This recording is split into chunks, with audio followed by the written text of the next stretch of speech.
نے اللہ کی رضا کے لیے جس نے اپنی جان قربان کر دی اور جام شہادت نوش کر لیا، یہ شہید ہو گیا، اور اللہ تبارک و تعالیٰ عز و جل قیامت کے دن اس کو انعام عطا فرمائے گا اور بلا حساب اس کو داخل جنت فرمائے گا۔ لیکن ایک بات شہید کے لیے بھی ہے، وہ یہ کہ اگر کوئی شہید ہو جائے لیکن اگر کسی کا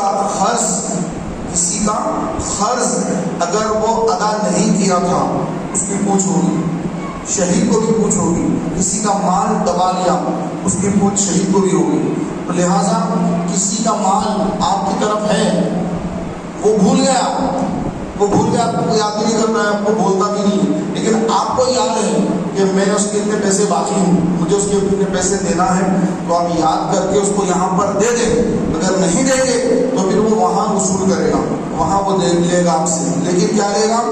وہاں پر پیسہ، روپیہ، دینار، درہم، ڈالر یہ نہیں لے گا، بلکہ وہاں یہ چلتا نہیں، وہاں چلتی ہے نیکی اور گناہ، تو وہ نیکیاں لے لے گا وہاں پر۔ کتنے روپیہ باقی تھے ان کی نیکیاں لے گا۔ اگر ہمارے پاس نیکیاں نہ ہوئی تو پھر وہ اپنے گناہ ہمارے سر پر ڈالے گا، اپنے گناہ ہمارے سر پر ڈالے گا، اور وہ تو چلا جائے گا جنت میں۔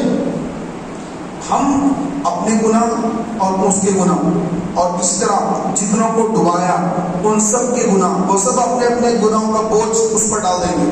آج لوگ قربانی کے نام پر لوگوں سے پیسے لے لیتے ہیں، 2,500 میں قربانی، کروڑ روپیہ لے لیا، 5 کروڑ 10 کروڑ جمع کر لیا۔ چل رہا ہے ہمارے شہر حیدرآباد میں ہی واقع ہے کہ حج پہ جانے کے نام پہ لوگ پیسے جمع کرتے ہیں، غائب ہو جاتے ہیں، عمرے کے نام پر پیسے جمع کر لیتے ہیں، غائب ہو جاتے ہیں۔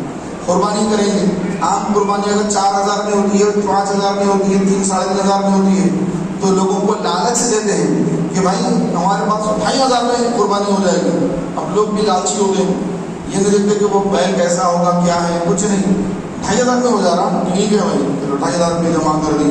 اب گھر میں بھی بولیں گے، دوستوں کو بولیں گے، ارے وہاں مت کرو، 4-5 ہزار ہوتے ہیں، یہاں کرا لو 2,500 میں ہو جائے گی۔ وہ لا کے 2,500 جمع کرتے کروڑ روپے جمع کر لیتے ہیں، اور لوگ نکل کے بہتر بھاگ جاتے ہیں۔ پھر جب ان کو پولیس پکڑتی ہے تو پولیس پکڑ کے جب لاتی ہے، ان کو مار پیٹ ان کی ہوتی ہے، پھر یہ ذلیل بھی ہوتے ہیں، اور یہ پھر رسوا بھی ہوتے ہیں، اور پھر ان کے وہ پیسے بھی ان سے واپس لے لیے جاتے ہیں۔ اگر جتنے پیسے انہوں نے خرچ کر دیے اس کا تو قیامت کے روز ان کو حساب دینا ہے، اور جن کی قربانیاں نہیں ہوئی وہ تو قربانی کے پیسے دے کے یہ سمجھ رہے تھے کہ ہماری قربانیاں ہوں گی، تو ان کی قربانیاں نہیں ہوئی، وہ سارا گناہ انہی کے سر پر ہوگا۔ لیکن ان کو خوف کہاں ہے، ان کو اللہ کا ڈر کہاں ہے؟ یہ تو اپنی موت کو بھولے ہوئے ہیں، یہ تو قبر کو بھولے ہوئے ہیں، یہ تو حشر کے میدان کو بھولے ہوئے ہیں، یہ تو جہنم کی آگ کو، سانپ اور بچھو کو بھولے ہوئے ہیں، حشر کے میدان کو بھولے ہوئے ہیں۔ ان کو کچھ سمجھ نہیں آتی، ان کو اتنا دکھتا ہے کہ بس پیسہ میرے پاس آ جائے اور میں عیش والی زندگی گزاروں، ہائی فائی زندگی گزاروں، اور بس میں ایسے ہمیشہ رہوں گا۔ وہ یہ سمجھ رہے ہیں کہ ہمیشہ ایسے رہیں گے، جبکہ ایسا نہیں ہے۔ ان قریب موت کا فرشتہ آنے والا ہے اور جسم سے روح کو جدا کر دے گا، روح قبض کر لی جائے گی، اور اس کے بعد حساب دینا پڑے گا۔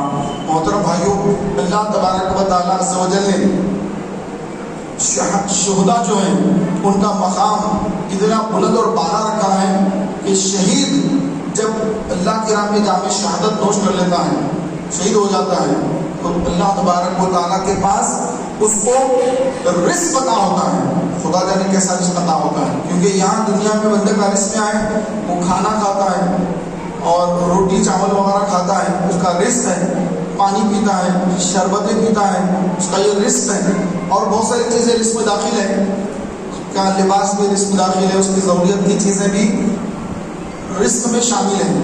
لیکن عالم برزخ میں، یعنی یہ دنیا سے نکل کر جب بندہ عالم برزخ میں جاتا ہے تو وہاں اس کا رزق کیا ہوگا یہ اللہ ہی کو معلوم، وہ کیسا رزق ہے، کیونکہ اس کے بارے میں کسی کو نہیں معلوم، اللہ اس کے رسول کو معلوم کہ وہاں کیسا رزق اللہ تعالیٰ عطا فرماتا ہے۔ تو فرمایا گیا کہ قیامت کے دن اللہ تعالیٰ تو ان کو مقام بلند عطا فرمائے گا، لیکن اس سے پہلے موت سے لے کر کے قیامت کا دن قائم ہونے تک جو عالم برزخ ہے، برزخ عالم، تو یہ برزخ عالم میں اللہ تبارک و تعالیٰ شہیدوں کو جو رزق عطا فرمائے گا وہ خدا ہی جانے کیسا بہترین رزق ہوگا اور اس کے رسول جانے کو کیسا رزق ہوگا. فرمایا گیا کہ اللہ تعالیٰ ان کو عزت کی روزی عطا فرماتا ہے. کن کے لیے؟ شہداء کے لیے جو اللہ کی راہ میں جام شہادت نوش کر لیے، ان کے لیے عالم برزخ میں عزت کی روزی ہے. تو یوں سمجھ رہے جن کو عزت کی روزی اللہ تعالیٰ عطا فرما رہا ہے تو وہ اللہ کی راہ میں شہید ہونے والے ہیں. لیکن جو گناہ گار، سیاہ کار، یا پھر چوری کرتے کرتے مارے گئے، ڈکیتی کرتے کرتے مارے گئے، یا اور کوئی کام گناہ کا کام کرتے کرتے مارے گئے، تو ان کے لیے کوئی عزت کی روزی نہیں ہوگی، بلکہ ان کے لیے روزانہ صبح و شام دردناک عذاب ان کو دیا جائے گا. محترم بھائیوں، یہ جو مہینہ ہے ذی الحجہ کا مہینہ، یہ حرمت والا مہینہ ہے. اس مہینے میں بندے کو گناہوں سے بچنے کا حکم دیا گیا، اور اس کی 26 تاریخ کو امیر المومنین سیدنا عمر فاروق اعظم رضی اللہ تعالی عنہ پر قاتلانہ حملہ ہوا، اور پہلی محرم الحرام کو آپ نے جام شہادت نوش فرما لیا. حضرت سیدنا عمر فاروق اعظم رضی اللہ تعالی عنہ یہ اتنی عظیم الشان ہستی ہیں کہ رسول پاک علیہ الصلوۃ والسلام نے ان کے بارے میں ارشاد فرمایا کہ میرے بعد اگر کوئی نبی ہوتا تو عمر ہوتا، لیکن اللہ نے مجھ پر نبوت کو ختم فرما دیا ہے کہ میرے بعد کوئی نبی نہیں. لا نبی بعدی، میرے بعد کوئی نبی نہیں. ہاں، میرے بعد 30 دجال ہوں گے جو جھوٹے کذاب ہوں گے، جھوٹے نبوت کے دعوے دار ہوں گے، لیکن وہ دجال ہوں گے. آقا علیہ السلام نے پہلے ہی فرما دیا.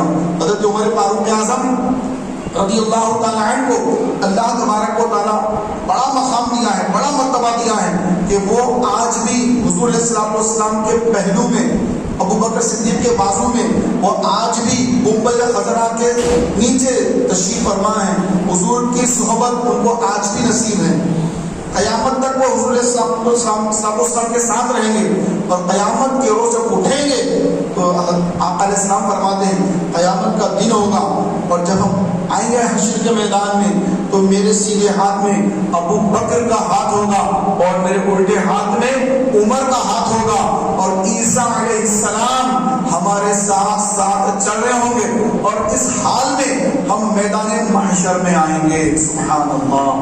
میدان محشر میں رسول پاک علیہ السلام کے ساتھ کون ہوں گے؟ حضرت ابو بکر صدیق، یار غار، یار مزار، اور حضرت عمر فاروق اعظم، وہ فاروق اعظم جن کی حکومت لاکھوں لاکھ ایکڑ زمین پر آپ کی حکومت قائم کی، آپ کی خلافت قائم کی، اور اس دور میں تقریباً 10.5 سالہ دور میں جتنی فتوحات اسلام کو ملی